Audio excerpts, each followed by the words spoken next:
Hola, ¿qué tal? Bienvenidos a un curso nuevamente de seguridad y salud en el trabajo.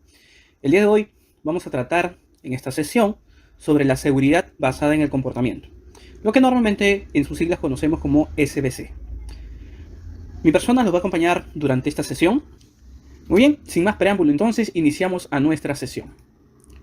Y vamos a iniciar, primero que nada, entendiendo un poco sobre un macro referido al tema de esta sesión, y justamente nos estamos refiriendo a la cultura de prevención. ¿Qué cosa es esa cultura de prevención donde no todos dentro de la organización estamos yendo en la misma dirección porque de repente las reglas no han sido puestas claramente, porque de repente la dirección se va por un lado, de repente la alta dirección tiene otro tipo de pensamiento, de repente los trabajadores tienen otra necesidad, tienen otra expectativa? Y la mayoría de veces dudamos en realidad sobre cuál es la percepción de lo que queremos lograr dentro de una cultura, dentro de la organización en materia de seguridad y salud en el trabajo o en materia de prevención de riesgos laborales. Muy bien, lo que podemos ver, por ejemplo, nos haríamos esa primera pregunta: ¿qué es lo que vemos en la siguiente imagen?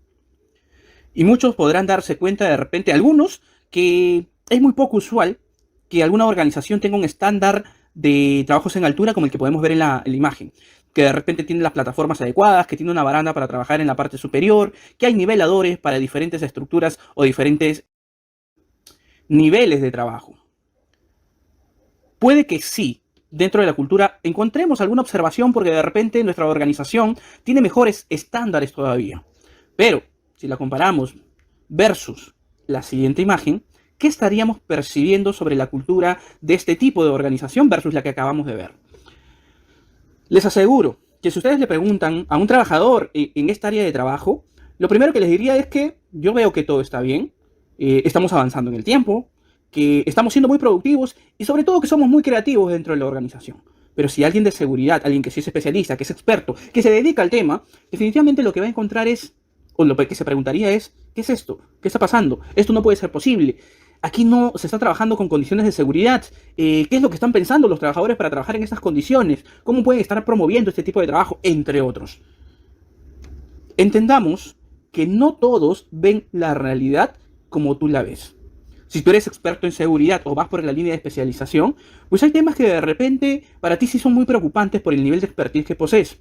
Hay otros trabajadores, y repito, que de repente no tienen ese nivel de conciencia, ingresaron a la organización y el trabajador más antiguo todavía sigue trabajando en la precariedad en materia de seguridad y eso se viene transmitiendo. Todo eso forma parte también de la cultura de prevención. Ante ello, ¿cómo podríamos evaluar cómo se encuentra actualmente nuestra cultura de seguridad? Definitivamente, para poder hacer esa evaluación, tendríamos que hacer un diagnóstico de la situación. En algún momento deben haber escuchado el famoso adopta y adapta, que tiene que ver con los temas importantes de liderazgo dentro de la gestión de seguridad y salud en el trabajo. Ante ello, hay organizaciones que dentro de este proceso de cultura solamente se enfocan en el sistema de gestión, se enfocan en los procesos, se enfocan en la organización y para poder medir todo este proceso hacemos un análisis documental. Excelente, pero el enfoque no podría quedar solamente ahí. Hay otras organizaciones que dan un paso más y llegan a los comportamientos prácticos. Aquí ya son más directivos, son más intervinientes y para poder saber cómo se encuentra esta situación, pues hay que estar inmersos en el terreno. Hay que observar, hay que hacer auditorías en campo de cómo viene funcionando la parte documental. Estos dos no pudieran tener éxito si no se apoyan en los valores, en las actitudes, en las creencias y sobre todo en la percepción de los riesgos. Para poder saber cómo nos encontramos en esto, en valores, actitudes, creencias, percepción de riesgo, que tiene que ver como la base de la cultura de prevención, pues aquí nos enfocaremos en los cuestionarios y en las entrevistas.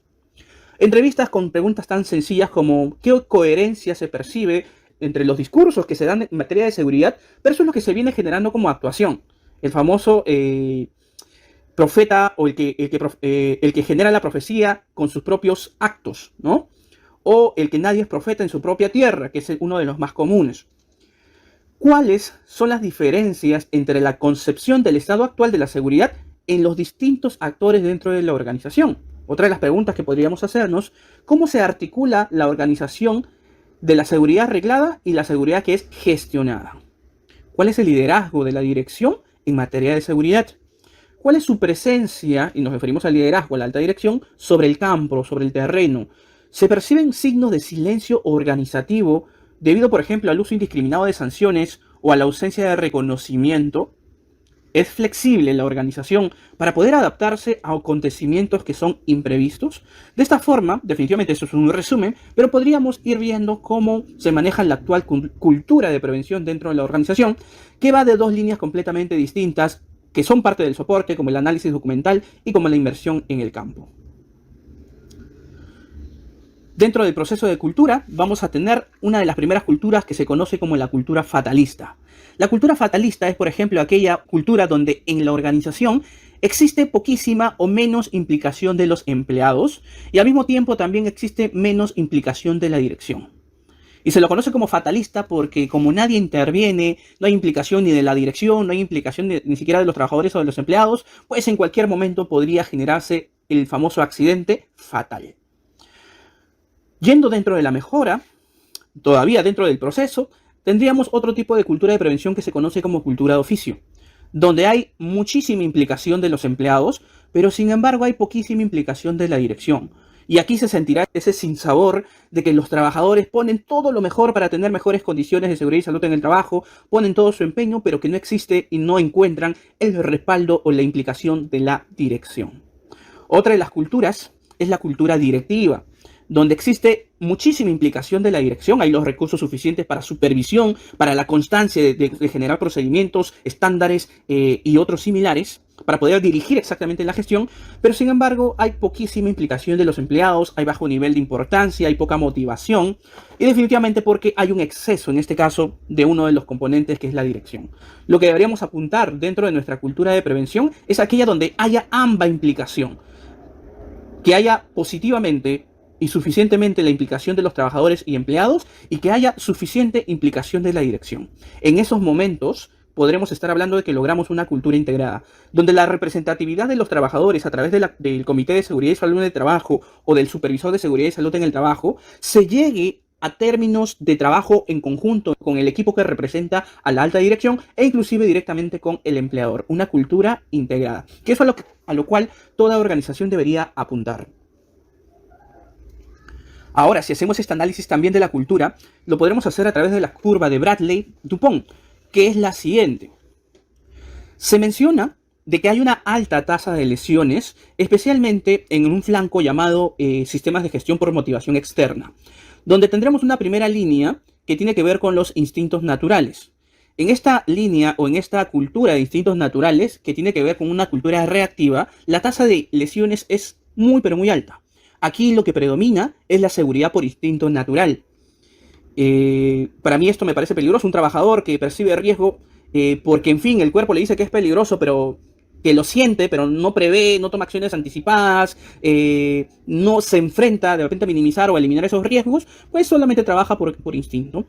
El cumplimiento es la meta. Hablamos netamente también de la parte operativa. La seguridad es delegada al gerente de seguridad. Ese es el tipo de organizaciones donde dicen todo esto sucede por la persona a cargo de seguridad. Y existe la falta de participación de la parte de administración. La otra línea que le sirve a esta motivación externa es la de supervisión. Y lo que ya conocemos como una cultura de prevención dependiente. La tasa de lesiones, si bien es cierto, aquí reduce. Y aquí lo que predomina es el compromiso de la dirección. Ya existe el compromiso de la dirección. Ya hay una condición adecuada para el empleado. Pero sin embargo se promueve mucho el miedo, se promueve todavía mucho la disciplina debido a la misma supervisión. Hay roles, hay muchísimos procedimientos, hay un supervisor de control, hay más valor grupal, porque todos tienen que verse involucrados en este proceso, y ya existen los procesos de entrenamiento. ¿Qué caracteriza a este segmento de culturas? Nuevamente la motivación externa, básicamente que convierte a estas organizaciones en culturas de obediencia. Hay muchas reglas, hay muchos procedimientos y protocolos, y hay que seguir las reglas porque tengo que seguirlas. Puede que ni siquiera entienda, ni siquiera encuentre sentido, de repente no tiene mucha aplicación, o el trabajador dude sobre esos procedimientos, pero tengo que cumplirlas porque tengo que cumplirlas. Sin embargo, el flanco que todos deseamos y que como consecuencia nos ayuda a reducir la tasa de lesiones son las de motivación interna, donde existe la cultura del compromiso. Y ahí vamos a tener, por ejemplo, un tipo de cultura donde predomina el individuo. Es una cultura independiente donde abundan las normas, el compromiso y conocimiento de gran alcance. Aquí ya hay más conocimiento, hay mayor internalización sobre los temas de seguridad, hay valor personal, hay cuidado de sí mismo, las prácticas y hábitos vienen mejorando y sobre todo que existen reconocimientos individuales. Y el que queremos lograr es justamente donde la tasa de lesiones reduce aún más, que es el tipo de cultura en equipo, cultura de prevención en equipo. Y aquí se caracteriza porque es interdependiente. Aquí se conforma la seguridad ayudando a los demás. El guardián, cada uno de los miembros de trabajadores son guardián de los demás. Aquí no dependemos del supervisor, de prevención, ni de nadie más. Aquí cada uno de los trabajadores es guardián de los demás.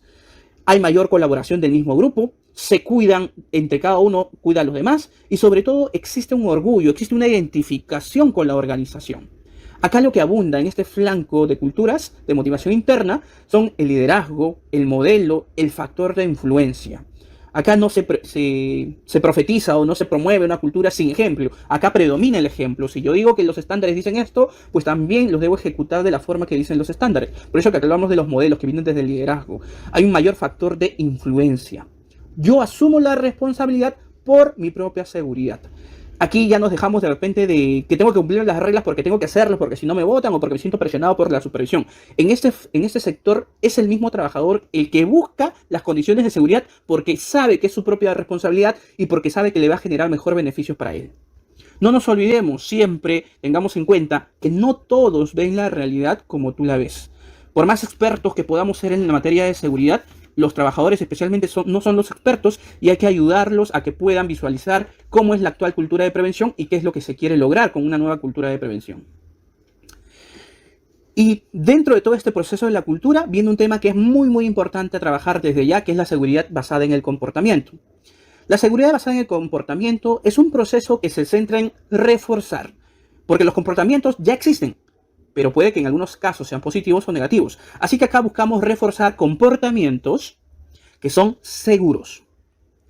Y buscamos también reducir o eliminar los que provocan aquellos comportamientos inseguros que provocan riesgos y que nos pueden afectar justamente directamente a la generación de accidentes o enfermedades ocupacionales. Entonces lo que vamos a buscar es justamente disminuir esos accidentes y reducir esas enfermedades ocupacionales. Es allí donde buscamos justamente ese trabajo en equipo, donde cada colaborador cuide a sus demás compañeros de trabajo. Un proceso de involucramiento total de los trabajadores con la organización.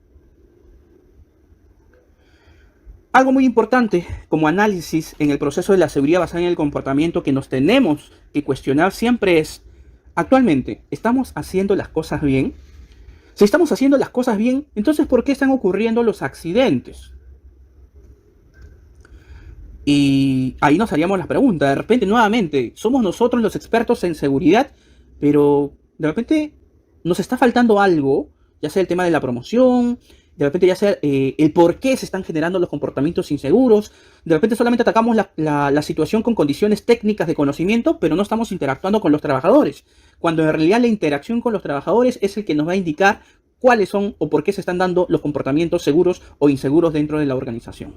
Entendamos que los accidentes se producen no por mala suerte. No se producen porque, bueno, siempre hay fatalidad en la organización. O aquellos que dicen siempre hay accidentes porque, bueno, es el destino. El destino ya estaba escrito. Porque era domingo 7, ya era día de mala suerte, le iba a pasar, ¿no? O porque era martes 13. No, para nada. Los accidentes no ocurren por ninguno de estos factores. Se deben a los comportamientos inseguros o a las condiciones inseguras, que desde ya en algún momento también los hemos venido trabajando a través de las inspecciones, o los hemos venido localizando a través de las inspecciones, lo que se conocen como actos subestándares, condiciones subestándares, o actos inseguros o condiciones inseguras. Pues el tema es, ¿qué estamos haciendo más allá de solamente inspeccionar y tomar un control superficial sobre lo localizado? Para ello, siempre entremos en un proceso de análisis. Entendamos que la falta de control, los factores personales o los factores del ambiente, las acciones o condiciones subestándares deben estar sostenidas y deben estar fortalecidas por el sistema de gestión. Con ello, nosotros podríamos decir que estamos evitando accidentes, como consecuencia evitamos las lesiones o los daños y también como apoyo a la organización estamos evitando que se generen sobrecostos por materia de accidentes o enfermedades ocupacionales. Entonces, como parte de todo este concepto, hay una diferencia clave que hemos estado viendo sobre acto y condición insegura. El tema es que el mayor índice de accidentes se debe a comportamientos inseguros. Las estadísticas normalmente nos dicen que entre el 95 y 96% aproximadamente los accidentes se producen por actos inseguros. Y los actos inseguros son pues causados por el hombre. Entre un 4 y 5% en promedio, estos accidentes son producidos en realidad por condiciones inseguras u otros, los cuales son causados por una máquina o por el mismo ambiente. En cualquiera de estas condicionales que siempre encontramos en las inspecciones, el mayor índice de los que se dan por accidentes se deben a comportamientos inseguros. ¿Qué hacemos entonces frente a un accidente? ¿Cuál es la mecánica de los accidentes? ¿Por qué suceden entonces los accidentes? Primero que nada, para que se genere un accidente quiere decir que hemos tenido exposición a uno de los peligros o a un peligro. Peligro, aquella fuente con potencial para poder causarnos daño, y tendremos dos formas de atacarlo, a través del factor humano y a través del factor técnico. Si atacamos a través del factor técnico, pues hay que mejorar el entorno, lo que tiene que ver justamente con las condiciones inseguras o las condiciones subestándares. Si mejoramos el entorno, entonces no vamos a tener accidentes. Si nos vamos a la línea del factor humano, que es el 95-96% de la tasa de accidentes, pues ¿qué hacemos frente al peligro? Si logramos que se perciba, que el trabajador tenga percepción de los peligros, pues no va a haber accidentes. Si atacamos aún más la línea, si logramos que adicional a la percepción también reconozca los peligros, pues no va a haber accidentes. Hay líneas que requieren mayor trabajo. Si logramos que perciban, que reconozcan y que sí sepan cómo evitar ese peligro, no vamos a tener accidentes. Hay casos que requieren ir todavía más allá, como por ejemplo, percibe, reconoce, sabe evitarlo, pero quizás de repente no puede evitarlo. Si logramos darle los recursos suficientes al trabajador, lo que necesita para que pueda evitar el peligro, pues no vamos a tener accidentes. Pero puede haber situaciones en las que no quiere evitarlo. Entonces tenemos que lograr que el trabajador perciba, reconozca, sepa, pueda y sobre todo conseguir que quiera evitar el peligro. El querer, si logramos a través de trabajos ya de acompañamiento como el coaching, un adecuado feedback y otros elementos de motivación, pues lograríamos que quiera y por consecuencia no habría accidente.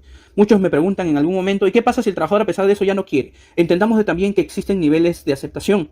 Si a pesar de haber trabajado, haber dado la primera, segunda, tercer trabajos, hubo oportunidades de mejora y aún así no quiere evitar los peligros, pues definitivamente no es un trabajador que esté en las condiciones o que sea el necesario, el adecuado para que labore dentro de la organización, especialmente si la actividad está vinculada a riesgos. Entonces, como consecuencia, si logramos todo esto, no habrían accidentes.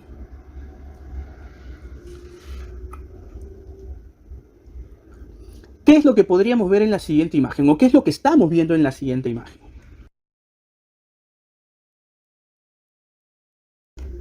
Y en esta imagen, no interesa, algo clave aquí es, no interesa el tipo de actividad, tipo de organización en la cual estemos laborando. Seguridad basada en el comportamiento es aplicable a cualquier tipo de organización.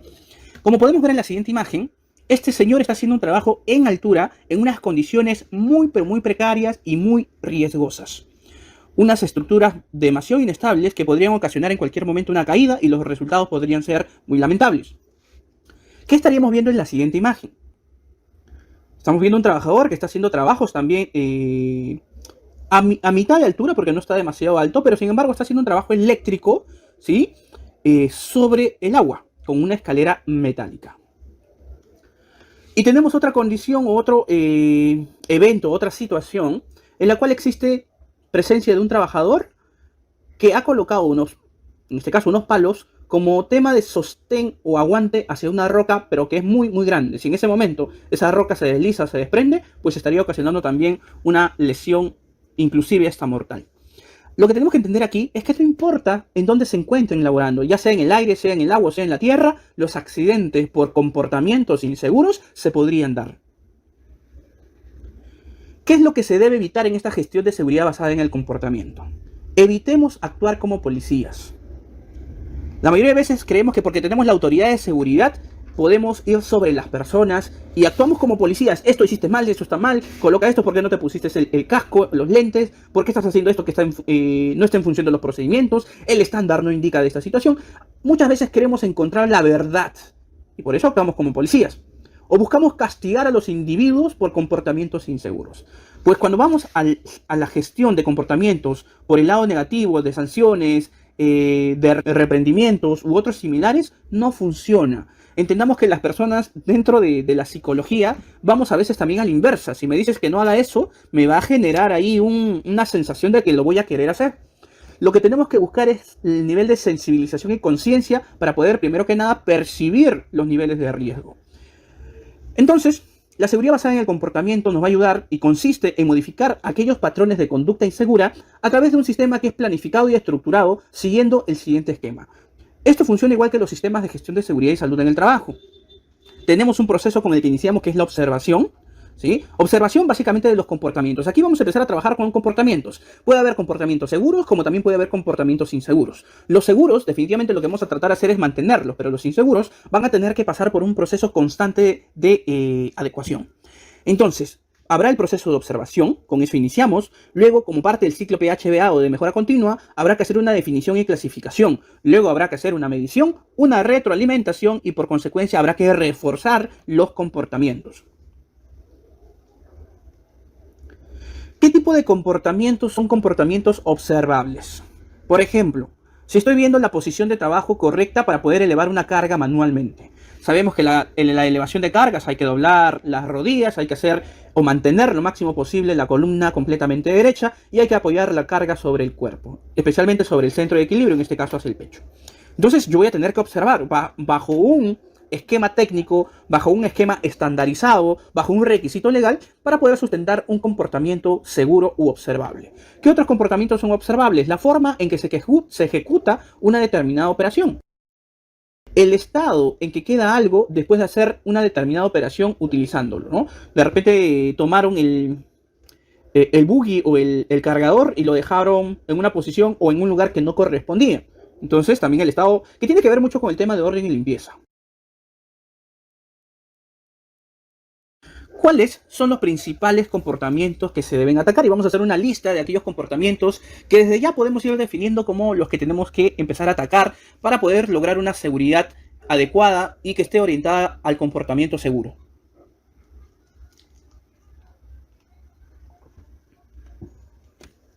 Primero, lo que tenga que ver con negligencia, indiferencia y falta de criterio. Hay que dejar de lado las normas de seguridad, no cumplir las instrucciones recibidas y que facilitan el cometer los errores. Todos estos puntos, estas concepciones, tienen que ver con comportamientos que se deben atacar. Segundo, los que tengan que ver con ira, con mal humor, con alcohol, con drogas. Estos contribuyen a que la persona pueda actuar irracionalmente. Estos afectan a que no podamos pensar o que el trabajador no piense lo que está haciendo. 3. Los malos hábitos de trabajo. El desorden, el descuido, la indisciplina, la persistencia en cometer faltas, siempre lo he hecho así y nunca me ha pasado nada, descalifican a la persona. La distracción y la falta de atención. Hay que evitar, o en este caso hay que atacar los comportamientos que tengan que ver con bromas pesadas, permitir que otros interrumpan un trabajo peligroso, el mal estado de salud, el ser imprudente. 7. La curiosidad. Hacer o manipular algo desconocido puede ser peligroso. Siempre hay que preguntar al que en realidad sabe. No sé si en algún momento les ha pasado que hay trabajadores que ingresan, son novatos, valga decir, en la organización, pero por querer aprender, por temas autodidactas, deciden manipular equipos, por querer mostrar que pueden hacerlo rápidamente. Todo tiene un proceso formativo, todo tiene un proceso en habilidad, de generación de habilidad como parte de la experiencia. Así que si localizamos este tipo de comportamientos de curiosidad, también hay que atacarlos. La ignorancia, la instrucción inadecuada. Toda persona en condiciones de ignorancia o que fue mal entrenada, pues presenta riesgos de accidentarse. 9. La falta de planificación, decisiones precipitadas. Aquellos que hacen el trabajo en forma improvisada, actúan así intempestivamente sin pensar o lo hacen todo a última hora conduciendo siempre a un riesgo. Lo hacen todo apurado. 10. El exceso de confianza. Que esto de repente también es una de las principales causales de accidentes. Esto se da por rebeldía, no aceptar recomendaciones, confundir el valor con la temeridad. Aquellos que se creen valientes pero al final terminan arriesgándose y sometiéndose o enfrentándose directamente a los posibles riesgos de accidentes. Estos tipos de eventos ya han cobrado muchas vidas en la actualidad. Dos términos importantes que vamos a utilizar en esta metodología son, primero que nada, los antecedentes. ¿Qué cosas son los antecedentes? Es o son los eventos causales que preceden al comportamiento. En otras palabras, es lo que va a generar previamente a que se dé un comportamiento. Y otro son las consecuencias. las consecuencias son los resultados del comportamiento para el individuo. La pregunta que acá a veces nos vamos a hacer, y es la pregunta clave para poder hacer análisis de la seguridad basada en el comportamiento, es ¿por qué se están produciendo los comportamientos? ¿Un comportamiento inseguro se está produciendo por un antecedente o se está produciendo por una consecuencia? ¿Qué opinan ustedes? ¿Un comportamiento inseguro se producirá por antecedentes o se producirá por consecuencias? Pues bien, entendamos también que tanto los antecedentes como las consecuencias, ambos influyen en el comportamiento. Claro es que ambos lo hacen de forma diferente. Los antecedentes van a influir en los comportamientos indirectamente, primariamente porque sirven para predecir a las consecuencias. Mientras que las consecuencias controlan a los comportamientos de forma directa y poderosa. En otras palabras, aquí podemos darnos una idea. Si de repente hay un agujero en el suelo, ¿sí? Ahí tiene más de 2 metros de profundidad, y de repente le han puesto una cinta de peligro que dice cuidado, caída a desnivel. Entonces, esa señal o ese indicador de caída a desnivel ya es un antecedente que indirectamente va a predecir alguna consecuencia. Y que ese antecedente va a generar en mí un comportamiento, que lo adecuado sea que pueda tener una advertencia y por consecuencia mi comportamiento sea de que no me acerque hacia ese lugar. Como consecuencia también, por eso hablamos de indirectamente, pudiera ser que no le hago caso a esa señal y le voy directo y termino teniendo un accidente. A diferencia de las consecuencias, si yo tengo en mente que si yo me voy a caer o que de repente había otra persona que ya tenía un accidente ahí y que sé que pudo haber sido fatal o que tuvo una lesión incapacitante, pues también voy a tener en mi pensamiento y muy directamente y poderosamente que me debo alejar porque me podría pasar un accidente. ¿Sí? En ambos casos, los dos influyen, los antecedentes y las consecuencias, pero de forma muy diferente. En antecedentes, por ejemplo, tendremos, y aquí podremos ir evaluando también en qué se basan nuestros sistemas de gestión, ya que la parte operacional de la mayoría de los sistemas de gestión a veces recaen muchos en antecedentes. Las señales de tránsito, un cartel en el lugar de trabajo, las instrucciones del supervisor, las reglas, las normativas, los modelos, porque hay otras personas que lo hacen. Si él lo hace, ¿por qué yo no? La capacitación y el entrenamiento, la información y la inducción. Estos son ejemplos de antecedentes. ¿Son todos ellos, y nos haríamos esa pregunta importante, todos los antecedentes que tenemos dentro de la parte operacional de nuestro sistema de gestión, serán suficientes para poder garantizar que se genere un comportamiento seguro? En algún momento hemos hablado también, y lo hemos visto sobre todo en la matriz per se, que hay controles que generamos que la mayoría de veces se van a enfrentar a barreras blandas, al universo o el pensamiento completamente distinto que tiene cada trabajador. Y sin embargo, los ejemplos de consecuencias son los siguientes. Por ejemplo, y aquí existen consecuencias positivas como también existen consecuencias negativas. Recibir una retroalimentación después de haber hecho una tarea. Recibir una felicitación o una distinción por haber hecho algo bien. Recibir o reprobación o sanción por haber cometido una falta. Ser escuchado y tomado en cuenta. O sufrir también un accidente. Todos estos, repito, algunos pueden ser realistas y visibles, otros pueden ser sentibles, pueden ser de sensación y o motivación o similares. ¿Cómo aplicamos esta herramienta de la seguridad basada en el comportamiento? Vamos a aplicarlo a través de un análisis que se llama el ACC. En el ACC vamos a tratar el antecedente como parte del estímulo, vamos a evaluar la conducta y vamos a evaluar también el estímulo consecuente. Y en función de lo que podamos localizar, vamos a reforzar la conducta, pero en este caso iniciamos siempre evaluando la conducta negativa o la conducta insegura, y vamos a reforzar para generar, a través del mismo estímulo u otros nuevos estímulos, sean antecedentes o consecuentes, para poder reforzar a un comportamiento seguro. Para ello, existen múltiples metodologías, pero básicamente todas tienen unas características en común. Generalmente, la mayoría de metodologías constan de 3 a 5 pasos, se centran en la conducta observable de los trabajadores, cuentan con procedimientos escritos y detallados para su puesta en práctica, contienen procedimientos de intervención positivos, pero también punitivos, en este caso sancionadores. Suelen entregar su aplicación a los propios trabajadores y, lo más importante, no requieren o no necesitan alguna teoría psicológica obsoleta, complicada, muy especializada para poder explicar la motivación y sobre todo el cambio de la conducta hacia la seguridad. En otras palabras, podría aplicarlo cualquier tipo de especialista. Claro es que el mayor análisis y mejores conclusiones siempre lo podrían generar los profesionales dentro de la psicología. Entonces, el análisis de la secuencia antecedente, conducta, consecuencia involucra los siguientes principios. Los antecedentes y las consecuencias, ya sabemos, influyen en la conducta, pero de forma diferente. Las consecuencias influyen fuerte y directamente en la conducta. Los antecedentes, por consiguiente, influyen indirectamente en la conducta, pero predicen las consecuencias. Los programas de seguridad, la mayoría de veces nuestros programas de seguridad fallan porque en realidad la parte operacional descansa demasiado en antecedentes. La mayoría de nuestros sistemas de gestión está lleno de antecedentes, reglas de seguridad, procedimientos, estándares, reuniones, evaluaciones, etcétera, etcétera, etcétera.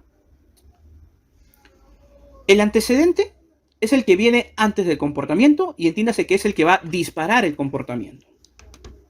El comportamiento es un acto observable y la consecuencia viene después del comportamiento y normalmente es la muda de la probabilidad de repetición del comportamiento. Es aquí donde vamos a atacar justamente los temas de refuerzo.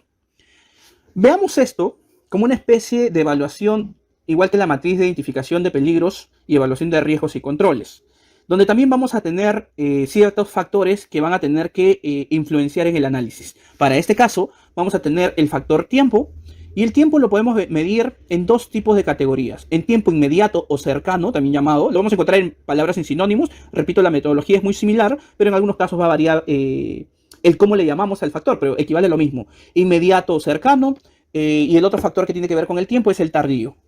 En el caso de la probabilidad, vamos a encontrar cierto o incierto, o también llamado dudoso. Y en el caso del significado, que es otra de las variables, vamos a encontrar positivo o favorable, o también vamos a llamarlo negativo o desfavorable. ¿Cómo funcionan estas tres variables de evaluación del comportamiento?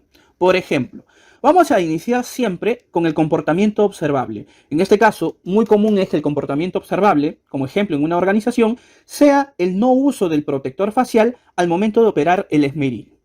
Si el comportamiento observable es el no uso del protector facial al momento de operar el esmeril, pues lo primero que tendremos que analizar son todos los antecedentes que pueden haber impulsado o que pueden haber motivado a que se genere el comportamiento inseguro. Entre ellos, que de repente el protector facial no estaba disponible, de que no había conservación adecuada del protector facial, de que había mucha prisa para hacer la actividad, de que había adiestramiento ineficiente o insuficiente sobre el uso del protector facial, que la percepción de riesgo de repente es muy básica. Veo que todos los demás lo hacen, nunca les ha pasado nada, así que percepción de riesgo es bajo.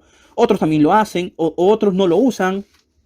Hay ausencia de supervisión y sobre todo, y acá se repite, la percepción del peligro. Eso se está repitiendo. En el caso de las consecuencias, también hay que analizar las consecuencias posibles y más realistas que pudieron haber generado el comportamiento de no uso del protector facial al operar el esmeril.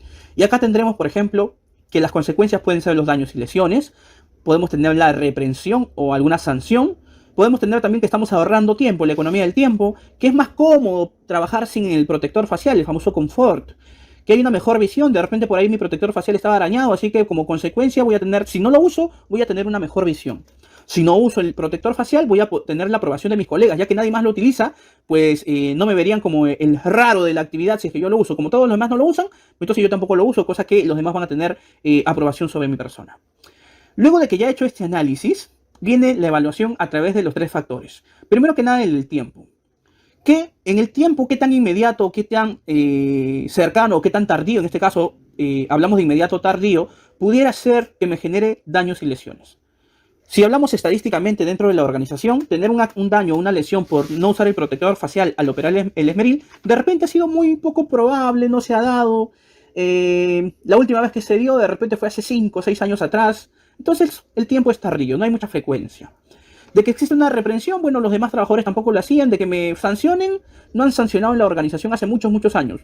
Menos por un tema de uso de protector facial. Entonces, el tiempo tardío. Pero con respecto a que voy a ganar tiempo, si no uso protector facial, si no lo busco, si no lo limpio, voy a ahorrar tiempo, ese ahorro de tiempo sí va a ser inmediato. El hecho de que me sienta que voy a estar más cómodo, en mejor confort, también lo voy a sentir más inmediatamente. El hecho de tener una mejor visión, porque me va a fastidiar menos tener una capa más de alguna lámina que no me deje ver, pues entonces también ese beneficio va a ser inmediato. La aprobación de mis colegas, pues también va a ser inmediato.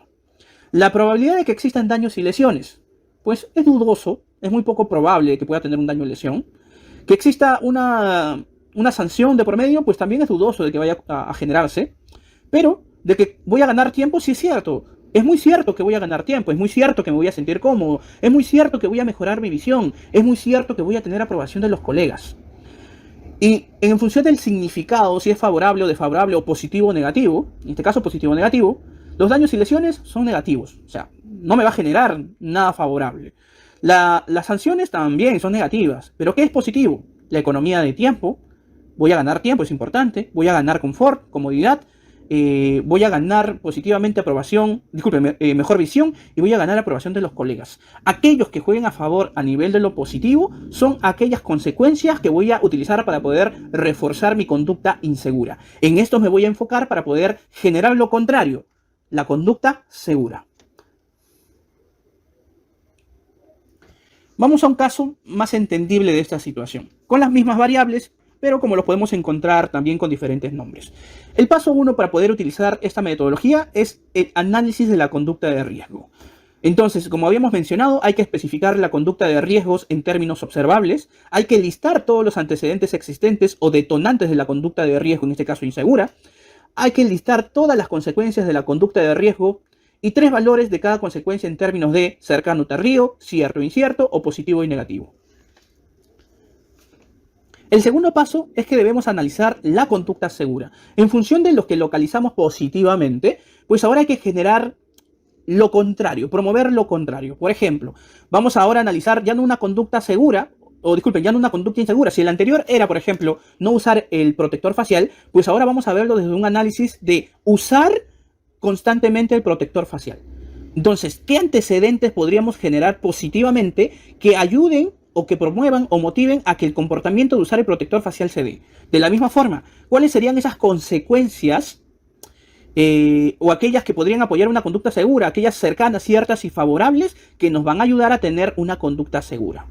Que como ya habíamos localizado en el caso anterior, nos van a ayudar a reforzar esa conducta segura.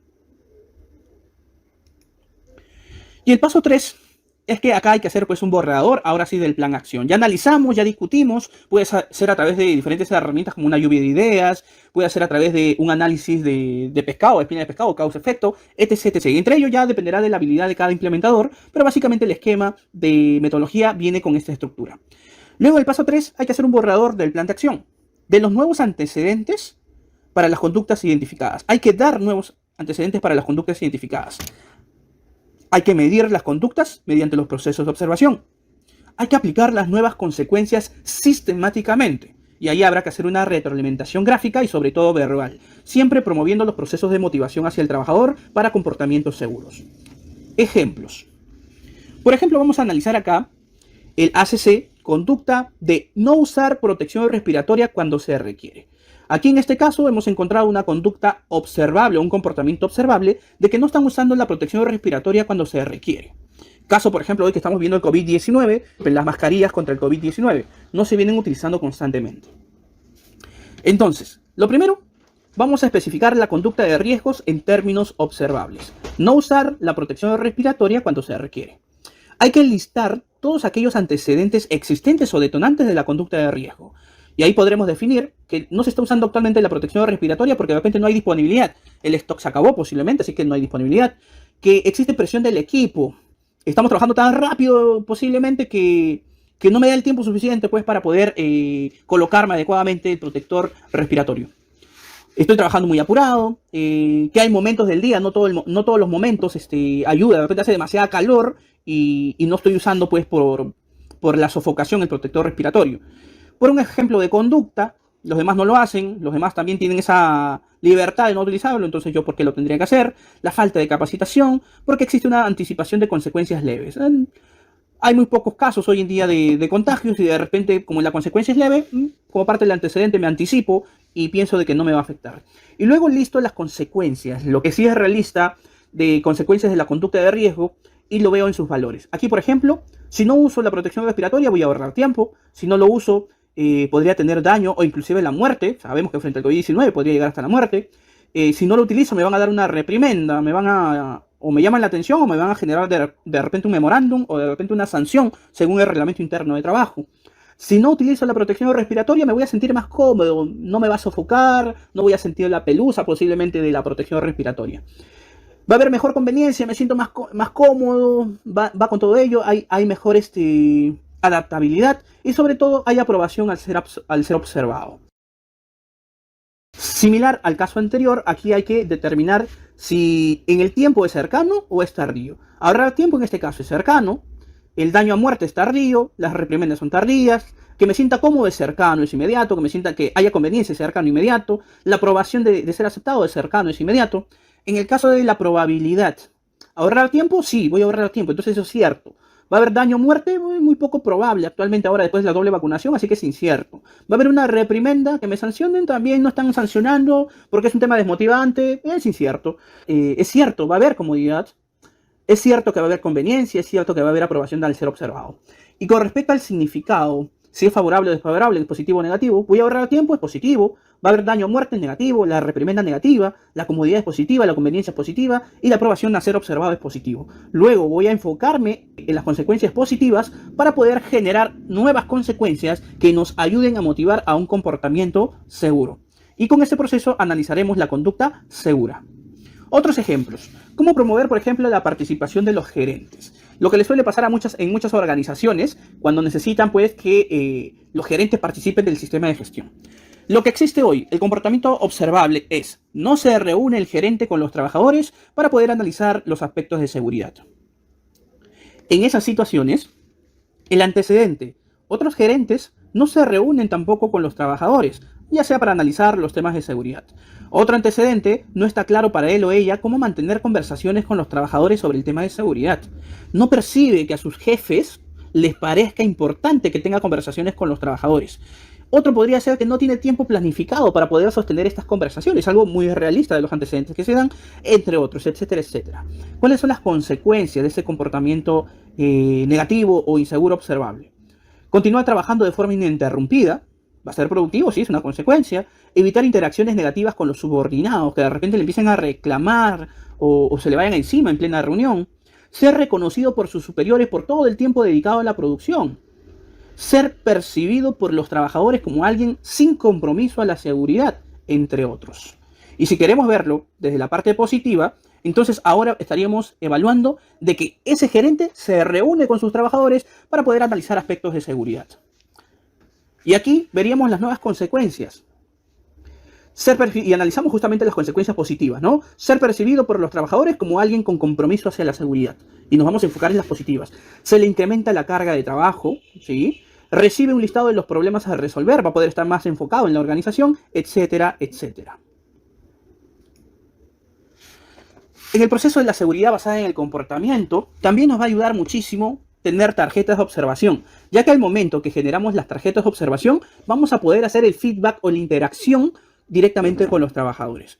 Esos procesos de observación o los momentos de observación, que en su sugerencia o como sugerencia, lo adecuado sería que sea anónimo, que los procesos de intervención a los trabajadores puedan ser anónimos.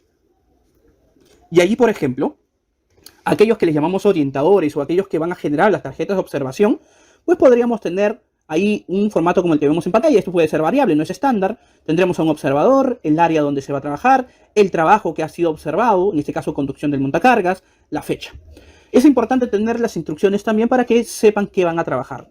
Si identifican un riesgo potencial que podría causar un accidente, o disculpen, si se identifica un riesgo potencial que podría causar un accidente, pare la actividad que observa inmediatamente. Entonces también hay indicaciones para aquellos que hacen la interacción para generar observaciones. Revise el instructivo procedimiento relacionado a la actividad o la tarea que está observando. Siempre que pueda, explica a la persona observada las debilidades de la seguridad y salud en el trabajo que actualmente está observando en la actividad. Siempre seamos objetivos y enfaticemos en los riesgos que observamos. Si comprueba que el observado no cumple o sigue los instructivos o procedimientos, pregunte si ha estado en alguna difusión. Si comprueba que el observado cumple o sigue los instructivos o procedimientos, ofrézcale entonces una retroalimentación que refuerce ese comportamiento. Por eso les decía que esta parte de la generación de observaciones también es vital dentro del proceso de seguridad basada en el comportamiento. converse con la persona observada y obtenga en ella o de ella los comentarios que quiera comunicar y sobre todo regístrelos. Aquí es importante porque en los procesos de observación que pueda brindar el trabajador, que en este caso va a ser, lo igual que sea anónimo, también se podrían levantar buenos análisis de antecedentes como también de consecuencias, según lo que percibe el trabajador. Y acá podríamos tener las siguientes condiciones, que en algunos casos pueden estar al listado, como en algunos casos se pueden generar a través de un análisis también de lluvia de ideas con los especialistas. Las condiciones posibles a observar son: antes de iniciar su uso, ¿se ha revisado el checklist de montacargas? Sí, no y la observación. El trabajador usa los equipos de protección personal para el manejo y trabajo con los montacargas, cascos, zapatos de seguridad y guantes, sí, no y la observación. Mientras conduce, utiliza el cinturón de seguridad, sí o no, la observación. Mientras conduce, su velocidad máxima es de 10 km por hora, sí o no, y la observación. Realiza partidas, paradas o giros bruscos que son peligrosos, sí o no, y también la observación. Respeta las líneas peatonales, sí, no, observación. El montacarguista conduce con las uñas elevadas a no más de 20 centímetros, sí o no, la observación. Cuando la carga obstruye la visión, ¿el trabajador opera el montacargas en marcha atrás? ¿Sí o no? Observación. Si baja una rampa pronunciada, dirige el montacargas hacia atrás, ¿sí o no? Observación. Esto es un ejemplo que ha sido basado en algún estándar que ya una organización posee. Y luego van los comentarios del observador. También pudieran ser como procesos de mejora a las actividades de trabajo.